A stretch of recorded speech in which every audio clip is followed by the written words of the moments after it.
ससुराल से शादी नहीं की। Are you sure Nikki? अरे इसमें श्योर वाली क्या बात है, पिछले 3 साल से डेट कर रहे हैं हम। वही तो, तू से डेट कर रही है। डेटिंग प्रपोजल के लिए हाँ नहीं करना बहन, मैरिज प्रपोजल के लिए हाँ करना है। शादी कोई गुट्टी गुट्टियों का खेल नहीं होता, एक बार बंद गई सो बंद गई। और कितना भी मॉडर्न पति हो, किचन में तुझे घुसाएगा ही। तू ना यार बड़ी नेगेटिव है। तुझे तो खुश होना चाहिए कि फाइनली राहुल ने मुझे शादी के लिए प्रपोज कर दिया। तेरी फ्रेंड की वेडिंग होने वाली है, वेडिंग। वेडिंग होना ही सब कुछ नहीं होता, वेडिंग टिकनी भी चाहिए ना बहना। रिलेशनशिप में भागने का ऑप्शन होता है तो ब्रेकअप कर सकती है, पर शादियों में ब्रेकअप नहीं होता बहन। मैं तो कहती हूँ अपना अच्छा खासा टाइम ले, और ना समझ आए तो फिर किसी और को डेट कर ले, या तेरे पापा तो है ही, कोई रईस कोई अच्छा सा लड़का ढूंढ देंगे तेरे लिए। बड़ी घटिया है यार तू। जितने लड़के डेट करने थे कर लिए मैंने, अब मुझसे और डेटिंग शेटिंग नहीं होने वाली। मैं तो हाँ कर रही हूँ शादी के लिए। अपने गीले बालों के छींटे उसके चेहरे पर मारकर मैं उसे उठाऊंगी। रात को वो मेरे पैर दबाएगा, हम लॉन्ग ड्राइव पर जाएंगे, घर वालों से छुप छुप कर रोमांस करेंगे, हमारा बच्चा होगा, फैमिली होगी। ओए ओए my God, it seems like a dream. कसम से राहुल ने तो मुझे ऐसा महसूस करवा दिया है कि मैं शादी के लिए ही बनी हूँ। I am so much in love with him यार। निक्की बाथरूम में जाती है और तैयार होना शुरू कर देती है। पीछे से उसके फ़ोन पर राहुल का कॉल आता है। कितने डोरे डाले मैंने इस राहुल पर इसे पसंद आई तो ये ढोल जैसी दिखने वाली निक्की। प्रिया निक्की का फ़ोन उठाकर राहुल का कॉल रिसीव करती है। पार्टी चाहिए मुझे तुमसे, और इसी सैटरडे। हाँ, पार्टी किस बात की? मैं कुछ समझा नहीं प्रिया। आपकी मैडम तो शादी के प्रपोजल के लिए हाँ करने को राजी ही नहीं थी। मुझे पता है कैसे मनाया मैंने इसे। आजकल की लड़कियों को तुम जानते हो ना, डेट तो सब करना चाहती है पर शादी नहीं। आजकल के दोस्त कैसे हो गए हैं ये तो आपसे छुपानी है। ऐसी ही थी प्रिया भी, जो निक्की की पीठ पर खंजर मारने को तैयार बैठी थी। पर राहुल ने भी दुनिया देख रखी थी, उसे पता था कि उसे क्या करना है। तुम्हारा पास प्रेजेंट सब कुछ तो अच्छी तरह जानता हूँ मैं, बस फ्यूचर का हिस्सा बनना चाहता हूँ तुम्हारे। प्लीज़ प्लीज़ प्लीज़ हाँ कह दो ना निक्की। जिस दिन से मैं तुम्हें डेट कर रही हूँ उसी दिन से मेरे दिमाग में तुमसे शादी करने का प्लान था। मेरी तरफ से हाँ ही है। OMG फाइनली, बस तुम राज़ी होगी, अब मुझे कोई टेंशन नहीं। तुम्हारे घर वालों से मैं बात करूँगा। हाँ इंटरकास्ट मैरिज है तो थोड़ी बहुत दिक्कत तो होगी तुम्हें। तुम्हारे प्यार के आगे मैं जंगल में जाकर रह लूँ तो दूसरे घर में रहना कौन सी बड़ी बात है, बस मेरे घर वाले मान जाए। राहुल। निक्की राहुल को अपने घर वालों से इंट्रोड्यूस करवाती है, पर एज अ फ्रेंड। निक्की बता रही थी आंटी जी कि आपके घुटनों में बड़ा दर्द रहता है, इसीलिए ना मैं ये तेल लेकर आ गया, दर्द रोगन तेल। मेरी नानी तो चल भी नहीं पाती थी बेचारी, उन्हें पैरालिसिस हो रखी है ना, पर इस तेल से मालिश करने के बाद उसकी कंडीशन बहुत अच्छी हो गई है, अब तो चलने भी लगी है नानी जी। अरे वाह बेटा, सच में? अगर ये तेल काम कर गया ना तो तुझे एक और सीसी ला कर देनी होगी। अरे बिल्कुल आंटी जी। तभी हॉल में निक्की का भाई प्रेम अपनी बुक लेकर आता है। ये कैसी ट्यूशन लगवा दी है मम्मी आपने मुझे, न्यूमेरिकल भी नहीं बता पा रहे हैं। कैसा न्यूमेरिकल है दिखाओ ज़रा, मैं बताता हूँ। राहुल निक्की के घर को ऐसे अपना लेता है मानो वो उसका खुद का घर हो। अपनी होने वाली सास के पैर दबाना, अपने साले साहब को पढ़ाई करवाना, अपनी होने वाली दादी सास के साथ चाट पुचका खाना। तुझे हमारी निक्की पसंद है ना बेटा? मेरे निक्की को पसंद करने से क्या होता है दादी जी, आप सबको मैं पसंद आओ तब तो बात बने। शंभू बड़े कड़े स्वभाव का है, घर में जवान लड़की होने के बाद भी एक लड़के को इतने दिनों से आने दे रहा है, इससे तुझे समझ में नहीं आ रहा क्या? लता और राहुल बात कर रहे थे कि राहुल के फ़ोन पर निक्की का फ़ोन आता है। निक्की फूट फूट कर रोते हुए कहती है, पापा सीढ़ियों से गिर गए, राहुल जल्दी आओ। राहुल लता को बाइक पर बिठाकर घर लेकर जाता है और वहाँ से गाड़ी चलाते हुए शंभू को अस्पताल लेकर जाता है।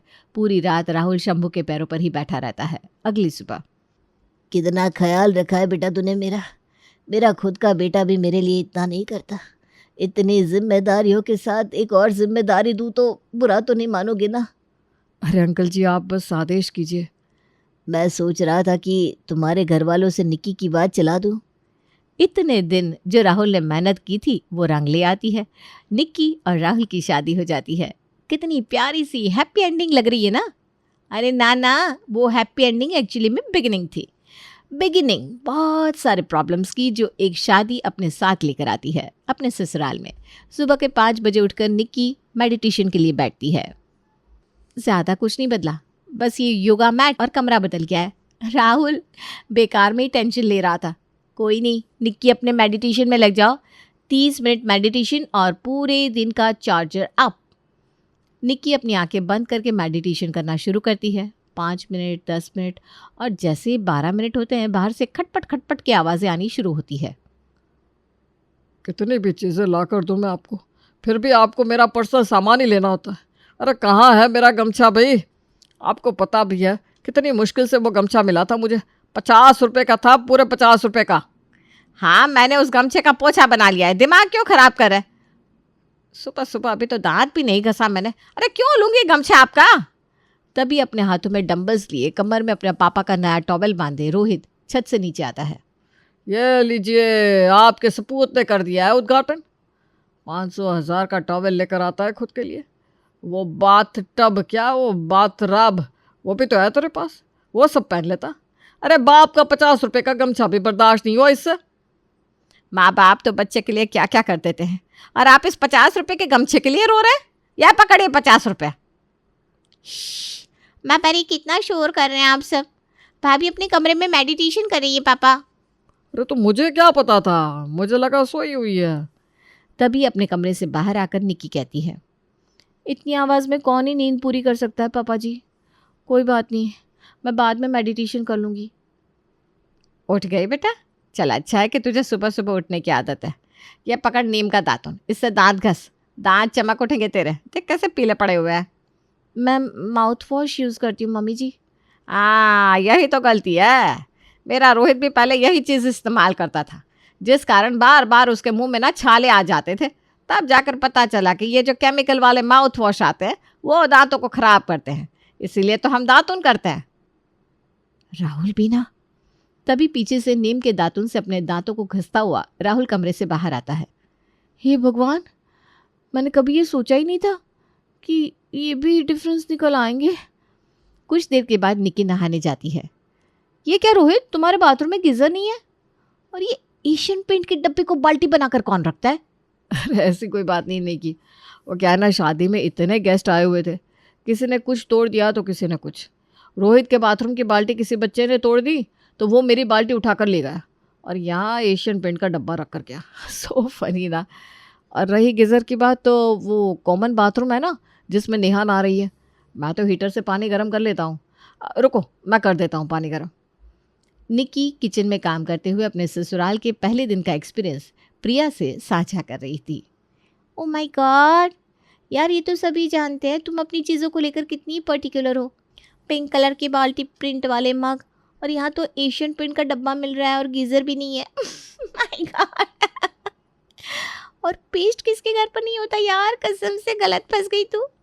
मुझे तो लगता था राहुल पैसे वाला है। पैसे तो है यार, प्रॉपर्टी भी है, पर ये लोग ना काफ़ी देसी है, पिक्चरों में दिखाते ना वैसे।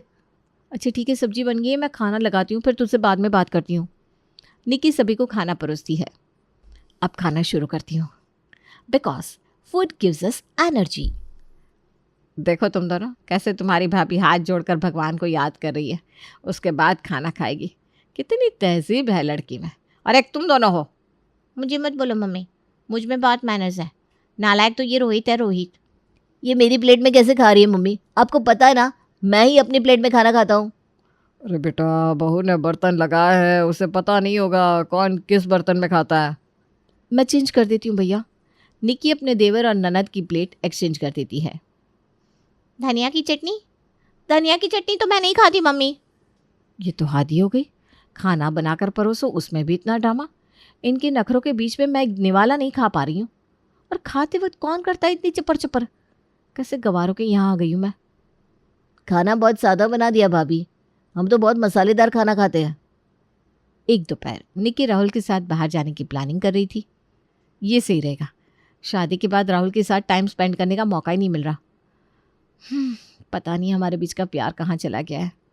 दुकान से आते ही वो घर वालों के साथ बैठ जाता है और दिन में मुझे फुर्सत नहीं होती। आज शाम को जाते हैं मूवी, सही रहेगा। ये ब्लैक ड्रेस कितना पसंद है राहुल को, आज तो यही पहनूंगी। तभी नेहा अपनी भाभी के कमरे में आती है। ओह माय गॉड, कितनी प्रिटी ड्रेस है भाभी। मुझे ना आज अपनी फ्रेंड के बर्थडे पार्टी में जाना है, ये ड्रेस ले लूँ क्या? अरे पूछ क्या आ रही है बेटा, तेरी भाभी तुझे मना थोड़ी ना करेगी, ले ले ले ले। दूसरी ड्रेस पहनकर निक्की मूवी जाने के लिए रेडी हो जाती है। मैं ठीक तो लग रही हूँ ना मम्मी जी? भाई तो बात है बहू, तू सिर्फ ठीक लग रही है, लगना तो ऐसा चाहिए कि तू नई नवेली दुल्हन है। सीमा अपने कमरे में जाती है और सोने के 4 कंगन, गले का हार और एक चमकीला दुपट्टा लाकर अपनी बहू को पहना देती है। मिट्टी करती, अब तुझे किसी की नजर नहीं लगेगी, कितनी प्यारी लग रही है। ले राहुल भी आ गया। राहुल और निक्की निकल रहे थे कि रोहित बाहर से लौटता है। मुझे छोड़कर कहाँ चल दिए दोनों, मैं भी आऊँगा। अरे चलना यार। अब कार में 3 लोग थे। अपने देवर के सामने निक्की क्या ही राहुल से बात करती। बीच मूवी से उठकर निक्की घर आ जाती है रात को। ये सब क्या है निक्की? रोहित को कितना बुरा लगा तुम मूवी से लौट आई? हाँ लौट आई, बच्चा नहीं है, तुम्हारा भाई है, 1-2 साल में उसकी शादी भी हो जाएगी। प्राइवेसी नाम की कोई चीज़ होती है कि नहीं? दिन भर घूमता रहता है और जब हम दोनों के घूमने का वक्त आया तो कबाब में हड्डी की तरह गाड़ी में आकर बैठ गया। और तुम्हारी माँ, कितना डिसेंट कपड़ा पहना था मैंने, उसमें ये चमकीला दुपट्टा और ये देहाती गहने पहनाकर चली गई मुझे। लोग ठीक ही कहते हैं, अपने क्लास के लोगों से ही शादी करनी चाहिए। तो ये क्लास तुम्हें पहले क्यों नहीं दिखा? तुम तो मेरे साथ जंगल में रहने को भी तैयार थी। अरे बुद्धि में पत्थर पड़ गए थे ना मेरे। इतना बड़ा घर है पर प्राइवेसी नाम की कोई चीज़ नहीं है, दिमाग खराब हो रखा है।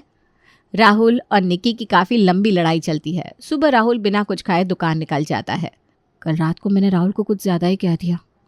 प्रिया ना मेरी ही गलती है, इतना नहीं कहना चाहिए था मुझे, पर मैं क्या करूं। एक तो यहाँ मेरा पेट भी साफ़ नहीं होता, वेस्टर्न टॉयलेट ही नहीं है और इंडियन की मुझे आदत नहीं है। तू ना पागल है, सिर्फ टॉयलेट की बात नहीं है, बात 75 चीज़ों की है। तुम 6 लोगों में, इस घर में 11 कमरे हैं, कमरों की साफ़ सफाई कितना बड़ा काम होता है। तू चिढ़ गई है काम से? अरे नहीं यार, मैं कहाँ साफ़ सफाई करती हूँ, वो तो काम वाली करती है। ठीक है चल मान लिया वो काम वाली करती है, पर तुझे बार बार इस कमरे से उस कमरे में चलकर जाना तो पड़ता होगा ना। मैं देखती नहीं हूँ क्या कि कैसे तू दिन भर रसोई में काम करती है और खाना टेबल पर लगाती है। आज तक तो मैंने नहीं सुना कि तेरी ननद भी कुछ कर रही है। तेरी आवाज़ से ही मुझे समझ में आता है कि तेरा वज़न घट गया है, पर पता नहीं जीजू को ये क्यों नहीं दिख रहा। निक्की को समझाने की जगह प्रिया उसके कान और भर देती है। अब आज रात को निक्की खाना ही नहीं बनाती। आज खाना नहीं बनाया क्या बेटा? तबीयत तो ठीक है ना? हाँ मेरी तबीयत तो ठीक है, पर शायद नेहा की ठीक नहीं है।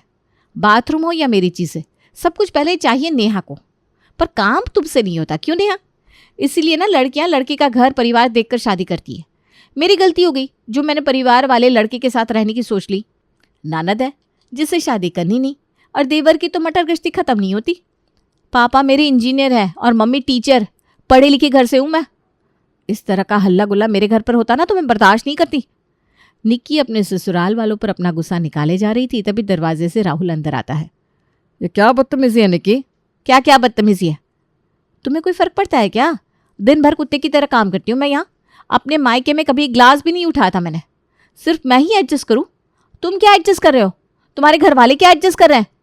मैंने बोला तो, तुम्हें इस घर के स्ट्रक्चर से प्रॉब्लम है तो हमारे फ्लैट में फर्नीचर का काम हो रहा है और वहाँ मैंने वेस्टर्न टॉयलेट भी लगवा दिया है, गीज़र, हैंड शावर सब है।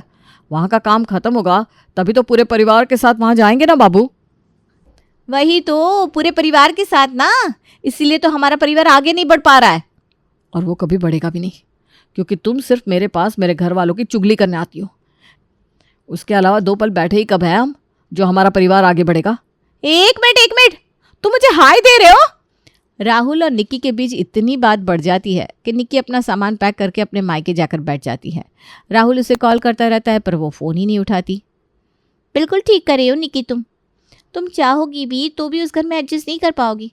कहाँ तुम्हारा पढ़ा लिखा परिवार और कहाँ वो बिजनेसमैन लोग। अगर इंसान गलत ट्रेन में चढ़ गया तो उस ट्रेन से जितनी जल्दी उतर जाए उतना अच्छा होता है। निक्की का मन राहुल से बात करने का होता तो भी प्रिया उसका माइंड वॉश करती थी। प्रिया बिल्कुल ठीक कह रही है, शादी सिर्फ लड़के से नहीं उसके परिवार से होती है। राहुल का क्या है, वो तो अपनी दुकान में जाकर बैठ जाता है। दिन भर झेलना तो मुझे पड़ता है, मैं नहीं झेलूंगी अब कुछ भी, बहुत हुआ। तभी लता निक्की के कमरे में आती है। आज तक तूने जो कुछ भी किया उसमें हमने तेरा साथ दिया बेटा, इसलिए इस बार भी तुझ पर कोई प्रेशर नहीं बनाएंगे। चल वो सब छोड़, तुझे एक कहानी बताती हूँ। तुझे पता है तेरे पापा मम्मी ने किन हालातों में शादी की थी? उस ज़माने में लव मैरिज की थी तेरी माँ ने। सिर्फ एक नज़र तेरी माँ ने तेरे पापा को देखा था और उन्हें अपना सब कुछ मान लिया। शादी भी हो गई, पर शादी के बाद जैसे ही तू पैदा हुई सभी तेरी माँ को ताने देने लगे, यहाँ तक कि मैं भी। पर मैं भी क्या करती, तेरे दादाजी को पोता चाहिए था। इतनी टेंशन में अगर तेरी माँ धीरज ना रखती, तेरे पापा को जिम्मेदार बनाकर तुझे लेकर अपने मायके जा सकती थी। पर एक बार किसी का हाथ थामते हैं ना बेटा, तो हर परिस्थिति में उनके साथ रहना होता है। तेरी माँ ने अपनी नौकरी छोड़ दी, तुझे पाला, हम सबको समझाया, हम सबकी सोच बदली और चीज़ें सुधर गई। राहुल के लिए भी ये घर अलग था, पर हमने उसे अपना बनाया। पर तू अपने ससुराल जाकर एडजस्ट करने को तैयार ही नहीं। मुझे पता है मेरी निक्की ऐसी नहीं है, पर उसकी संगत सही नहीं है बेटा। वो प्रिया जो तुझे दिन भर ज्ञान देती है, वो देख राहुल को फ़ोन भी करती है और कहती है कि तुझे छोड़ दे, पर राहुल ने मानी उसकी बात। मेरा दामाद बिल्कुल सही है बेटा, और इस बार तू गलत है। मुझसे बहुत बड़ी गलती हो गई दादी, आपने मुझे समझाया ना होता तो गुस्से में न जाने आज मैं क्या कर लेती। थैंक यू सो मच दादी, मैं अभी के अभी वापस अपने घर जा रही हूँ। न जाने आज कितने घर प्रिया जैसी सहेलियों के कारण टूट रहे हैं। ऐसे में लता जैसी दादी का हाथ थामे रहना ही रिश्तों को बनाए रख सकता है।